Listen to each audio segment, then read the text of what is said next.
Hello and welcome to another Office 365 Hours. My name is Christian Buckley. I'm the Microsoft Go-to-Market Director at AvePoint and a Microsoft MVP and Regional Director.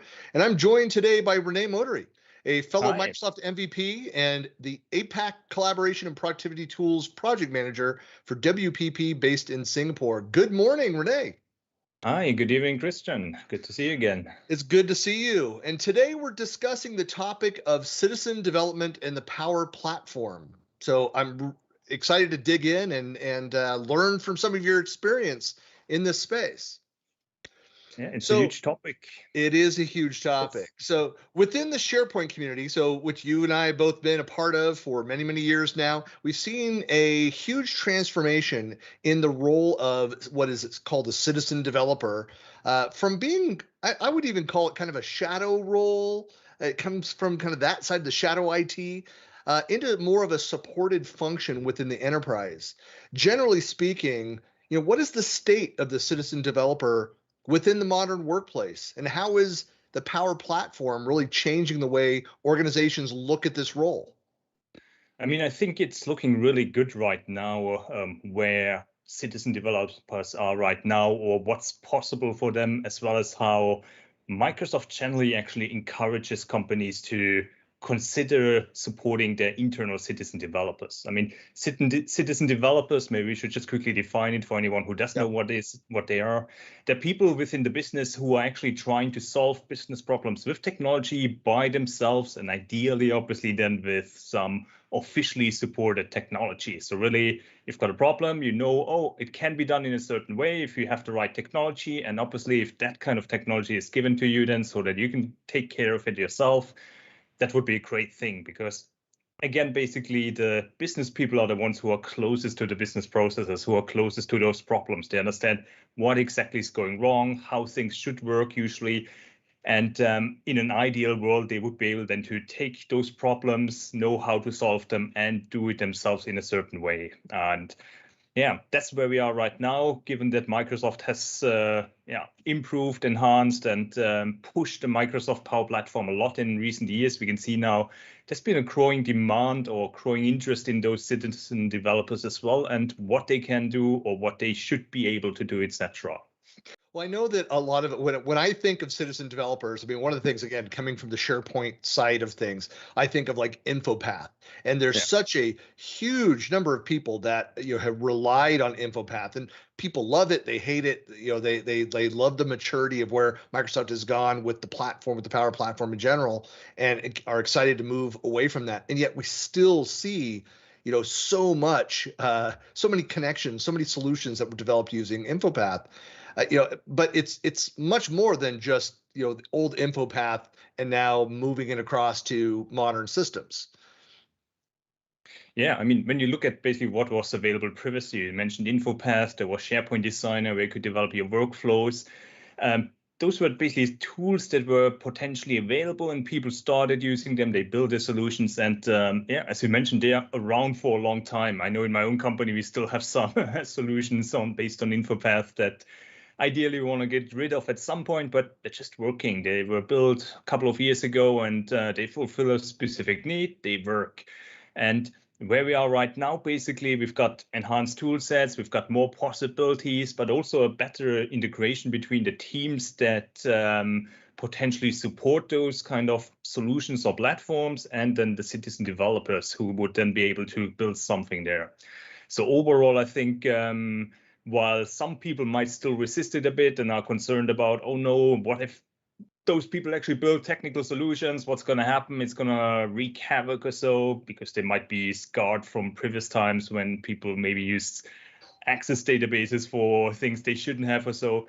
I think right now we're really at a point where you have that, that possibility to really work together very closely and do something quite valuable.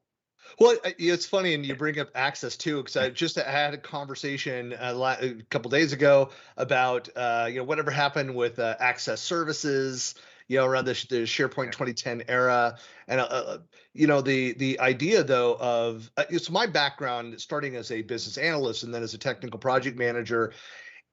We would always approach problems that we wanted to go to engineering, wanted to go bring to IT, never just, hey, we need a solution.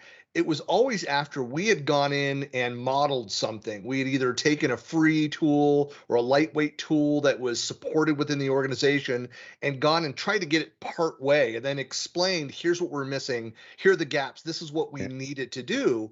And it was always a much faster process. It was a more detailed solution that was delivered to us if we brought the scenario and a mock-up, a solution in place. And that could still be part of the way that your organization works. Like, come to us with these pieces, build it out, model something that is rudimentary, and then work with engineering to create a more, enterprise version of that solution. Yeah, absolutely. I mean, Microsoft has been pushing the term fusion development a lot in recent months, I would say. So the idea is then really you still got people building for example, their Power App, where they realize, oh, we've got a problem, we want to do something. Power Apps and maybe Power App can help you with that.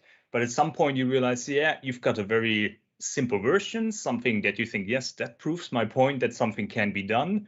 But you still need to enhance it in a certain way, maybe because you need to integrate with other internal systems, or you need some other, I don't know, fancy API that you need to call or something like that, basically. And that's where then those fusion development teams come in. So you still have your citizen developers who understand how things should work on the, let's call it the front end, for example, where the regular staff, the users, then interact with it. But then you might also bring in some additional developers who support them in the background, who then say, yes, oh, for your integration with our, I don't know, a specific ERP system or some other legacy system or so, yeah, we could actually create some wrapper there that you can then connect to. And then you've got the best of both worlds. You don't have to have the pure development team working on something nonstop, but you can bring both of those teams together then to make sure then, yes, the business side, they understand where they want to go. They can help go in that direction, but you also then have the IT side then who also then supports them accordingly to get to that point where, yeah, we're not just building some simple proof of concept, but really a valuable, I don't want to call it proper solution, not to diminish anything that's not built by IT, but something a bit enterprisey or more enterprisey in a way. Sure. Well, that's I think is valid too. There are different organizations, different levels of and people could be in roles that are non-technical, but in past roles could have had very technical roles, and so titles are not as relevant here. But you kind of made me think. Are you seeing organizations that are creating a role specifically around this more end user, the lightweight development? I don't want to put a name on it, around it, but around the citizen developer type activity? Or is it something that's more just, hey, anybody that has, the gumption, the desire to go and create something? Do you see it more of kind of across the board, regardless of roles, people getting involved and learning the technology and trying to solve their own technical problems? So I think it's a bit of both. So very often companies start with, well, let's call it throwing the technology towards the people. I mean, often when you've got your Office 365 licenses, that means, yes, you've got your free version of Power Automate and Power Apps available. And then, people start exploring it, and potentially then not with a lot of guidance, but they find there's a lot of great content out there generally. So the company might not actually tell them, hey, this is how you should be doing things, and this was what you should consider. Please don't build any apps that connect directly to, I don't know, a Gmail connector or something like that. Consider all those, some potential governance around it or so. people just get started with things, building things, and then companies usually react to it. But other companies already take that more proactive approach and say, yeah, we've got something actually that we could use, that we think could bring a lot of value to it. And then we actually also make sure that we provide the right systems, tools, processes, and people in place to support that that growth, so that anybody who wants to do something can still do so, but maybe we also then have more dedicated people in there, those who might have been in some kind of non-technical role before, but now they become a bit more technical. I just remember there was a term that I heard in a recent Gartner podcast, but it slipped away again. Business technologist. Sorry, I forgot it again. That's all right. I mean, you've got basically a business person in the business department, but who's focused on developing some, you could say, a bit more IT solutions, so a bit more like an enhanced citizen developer. And so not someone whose full responsibility is basically, I'm working in marketing, I've got my regular marketing activities, but somebody who's focused on helping the marketing team, for example, develop new solutions that can help them, etc. Yeah, I've seen that work successfully several times, where you have people that have that inclination, and they go and they're kind of moving along that path independently, and so the management team kind of recognizes, hey, these are people that are kind of going above and beyond and solving these problems. Let's further help them develop their skills in that area, and then they become even a representative for a department in with some of those solutions. So so that's one approach for an organization that says, hey, it's all right, but we want to kind of keep people within their channels. They want to be focused on what their core job is. But for those that have a desire to kind of grow, there's a maybe more technical path. And so we can have them do some training and provide these additional kind of shared services, these skills, these solutions back to their department, their team. And so that's something that's been really successful. But you brought up a key word here, the G word, governance, around this. And I hear that more and more around the Power Platform, the topic of governance, of how important it is as organizations, want to empower people to go in and solve these problems without having to go through centralized IT, but wanting to do that with some degree of constraint around it. Want to make sure that it's well managed, that it's well governed. So in your experience, maybe within your company or with customers, what are you seeing around kind of governance best practices and how to approach this? I mean, we're going through it right now in our own company, actually. So we're a very large organization. It's a huge umbrella of companies, actually. So WPP is just one big umbrella of a lot of companies. And we've got a lot of Objective 5 tenants, which we're consolidating. We've got I think more than 100,000 people worldwide across all those companies. So their office is just not too far from me. So I'm aware.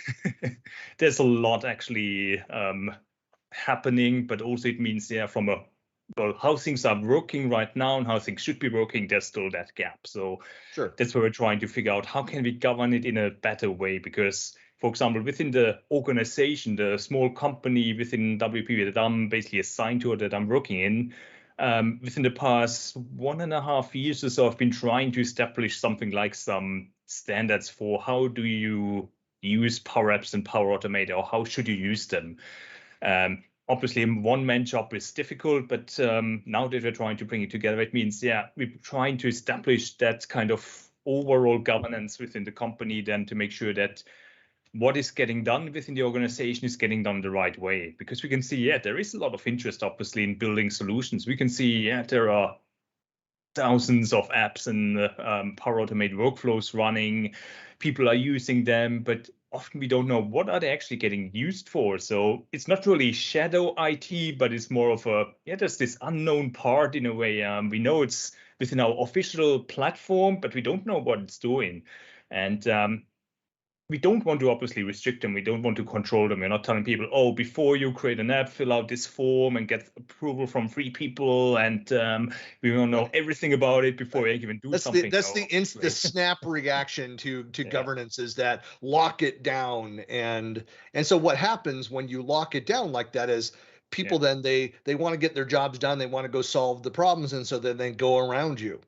Yeah, they will do it somewhere else, and that's what we want to avoid. We can see that they're doing something great, and we want to actually support them. So we know, hey, there's something that you've done. What is it actually? How does it help your team or your department or whichever scope you're basically looking at? And what is it that you're missing right now? What kind of support would you actually need to do something even better? Or what are experiences? And when it comes to best practices, I think we're not really at that stage right now where we can say, yes, this is what you should be doing, because we are still seeing it as a journey, actually. I mean, we know that we want to encourage people to do something, but we also want to tell them, oh, if you do something, try to do it within these certain boundaries first. And then when you realized, okay, you need a bit more, then we can talk about how can we bring you to the next step.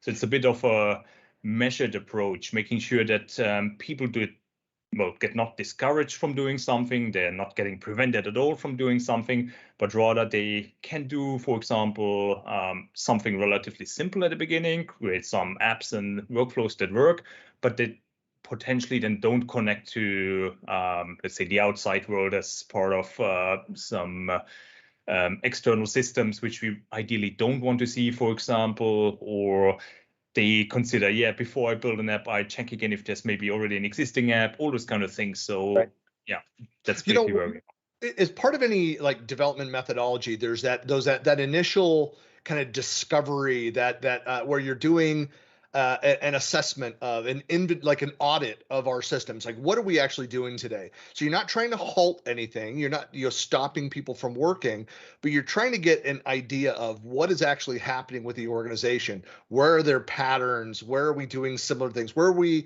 reinventing the wheel? What can we learn? And then I like the whole concept of the center of excellence, and it always begins with it's a collaboration effort to let's assess, let's pull the things in before we make any decisions, before we go lock it down and put process. There's nothing wrong with having a provisioning process, for having a review and approval process on creating new assets, new artifacts that are out there, but it should begin with a more full understanding of what's actually happening.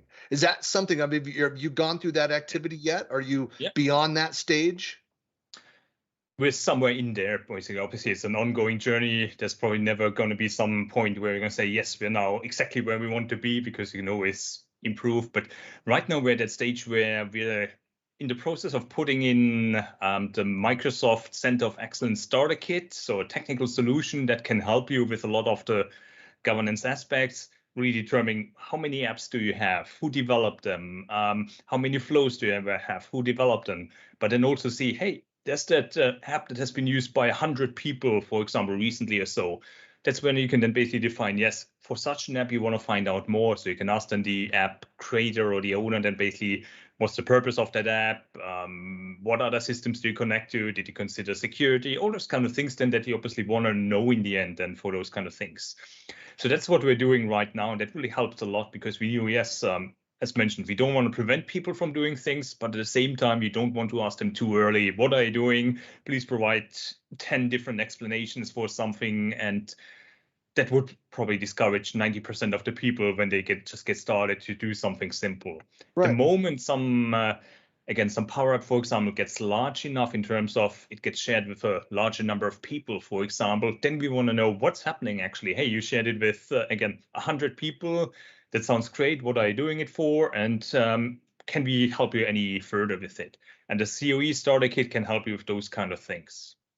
Yeah, that's exactly where you can have the various stakeholders, security, compliance, things that can ask those questions, have that visibility. And then, like anything, you have to then have a baseline. If you understand, hey, the intended purpose of this flow is this. And then as you're monitoring, if you start to see behavior spikes in usage and things, it's something that you can go and investigate. Well, if you never did that audit, if you never did that assessment, if there wasn't an understanding of its purpose and the behaviors that you should be seeing, you're never going to know that, hey, that spike is abnormal, or that was we just expanded it. We built it for in this department, but just expanded that to the entire company. That's why you're seeing the spike in usage.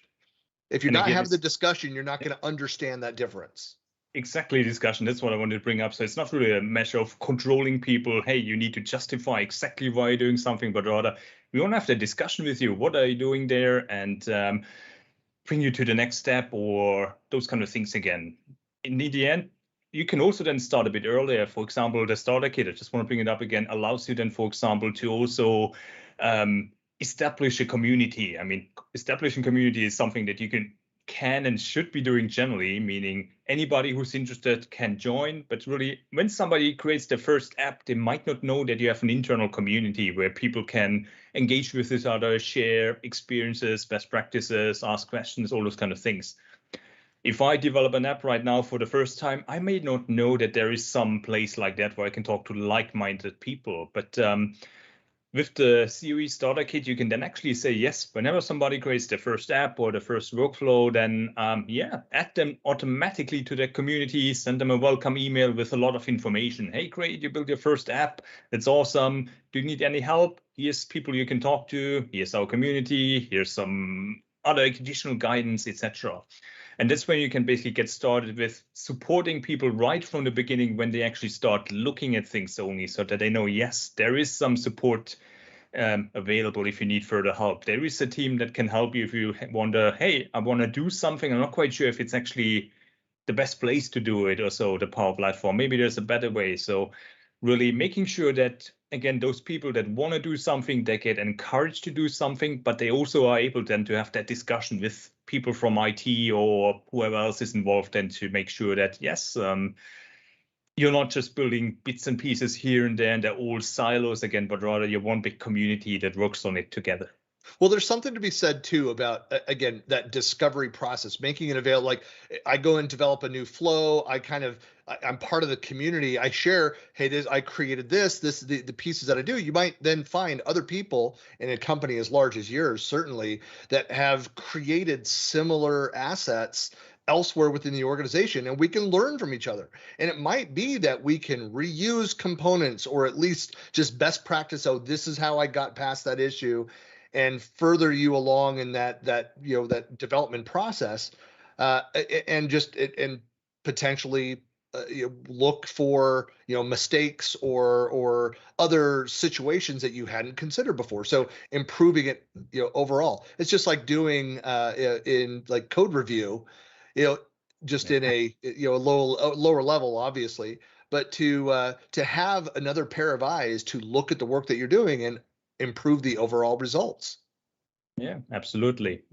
Well, that's one of the benefits of collaboration in general. I think that look, there are brilliant people that can do things all on their own and out there, but more and more we see that the quality of the work and certainly the quantity of work that it can be completed, it increases dramatically when we're working together. And that's why I'm a huge advocate for collaboration in general. But this is a great example of where collectively that we can work together and improve the overall solutions that we deliver for our individual roles. I love the concept of the center of excellence and learning from that.